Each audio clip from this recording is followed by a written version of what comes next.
या ठिकाणी मी आपल्याला एवढंच सांगेन, गेले अनेक वर्ष जे काय झालं ते सोडा, परंतु आपले कार्यकर्ते गावाच्या प्रगतीसाठी आता एकत्र आलेले आहेत.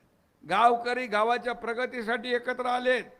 त्यामुळे आपल्याला ही निवडणूक 2 तारखेला जिंकायची आहे. विरोधकांमध्ये काय चालू आहे तिकडे बघू नका.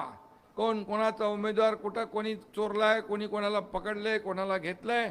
आपला एकदम पूर्ण पॅनल मजबूतीने उभा आहे. आणि तुमच्या या एकनाथ शिंदेने 2.5 वर्ष मुख्यमंत्री असताना या महाराष्ट्रात जे काम केलं ते आपल्याला माहीत आहे. एकीकडे विकास साधला, दुसरीकडे कल्याणकारी योजना केल्या. त्यामध्ये सगळ्यात माझी आवडती फेवरेट योजना कुठली असेल तर मुख्यमंत्री माझी लाडकी बहीण योजना. लेक लाडकी लखपती योजना केली. एसटी मध्ये 50% सवलत दिली. या ठिकाणी मुलींचं उच्च शिक्षण मोफत केलं आपण. शेतकरी सन्मान योजना आपण केली. शेतकऱ्यांची पीक विमा योजना आपण केली. या ठिकाणी नवयुवकांना मुख्यमंत्री प्रशिक्षण योजना आपण सुरू केली. त्याच्यात दादाजी थोडं अडचण आहे ती आपण दूर करूया. आणि मग अशा अनेक योजना आपण या महाराष्ट्रातल्या जनतेसाठी केल्या. 2.5 वर्ष तुमचा हा एकनाथ शिंदे पायाला भिंगरी लावून फिरला. बाळासाहेब सांगायचे सत्ता येते सत्ता जाते, परंतु नाव गेलं की परत येत नाही. ते नाव जपायचं आपल्याला, नाव कमवायचं.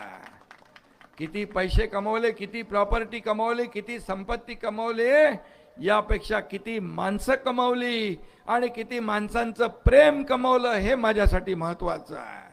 हाच आमचा अजेंडा आहे. खुर्ची हा आमचा अजेंडा नाही, स्वार्थ आमचा अजेंडा नाही. म्हणून खुर्चीवर ज्यांनी बसवलंय त्या लोकांचे प्रश्न सोडवणं आमचा अजेंडा आहे.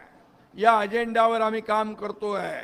आणि म्हणून या ठिकाणी मी तुम्हाला विनंती करायला आलोय की या सगळ्या याच्यामध्ये राहुल पाटील आणि आपल्या हर्षदाताई पाटील या आपल्या उमेदवार म्हणजे नगराध्यक्ष पदाच्या हर्षला राहुल पाटील आहेत.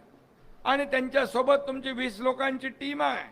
मी आपल्याला सांगतो प्रत्येक उमेदवारानं आपल्याला जसं धनुष्यबाणाचं मत मागायचं आहे तसं वरचं नगराध्यक्ष पदासाठी देखील मत मागायचं आहे. आणि नगराध्यक्ष आपला तर विकास आपला. आणि म्हणून